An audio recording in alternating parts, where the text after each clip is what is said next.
తిరుమల తిరుపతి వెంకటేశ్వర స్వామి టెంపుల్కి సంబంధించి ఎందుకు డిక్లరేషన్ తీసుకోవాలనుకున్నారు? దాని మీదే ధర్మ పోరాటం మొదటగా ఎందుకు స్టార్ట్ చేయాలనుకున్నారు? చూస్తుంటే ఇప్పుడు రాజశేఖర్ ఉన్నప్పుడు అది ఇచ్చాడు డబ్బులు, దట్ మీన్స్ అది ఒకటి.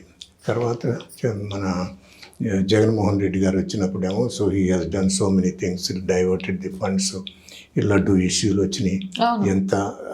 ఎంత నీచకరం ఉండేది, కావాలని చేసినట్టు ఉంటుంది కానీ ఇట్స్ నాట్ లైక్ అంటే hurt the sentiments of Hindus. ఏ విధంగా సెంటిమెంట్స్ని మనం హర్ట్ చేయాలి వితౌట్ నోయింగ్ అన్నట్టుగా వచ్చారు. వాళ్ళు నమ్మనప్పుడు విలువలను ఎందుకు కాపాడాలనుకుంటారు? అంటే ఇంకా నా ప్రాబ్లం ఏంటంటే అమ్మా, ఎవరు I don't know if anybody mention it, ప్రీస్టులు ఉన్నారు కదా అక్కడ, కుక్స్ ఉన్నారు కదా తిరుపతిలో, వాళ్ళ కుక్స్కి తెలియదమ్మా, ఆ వాసన బట్టి తెలిసిపోతుంది కదా.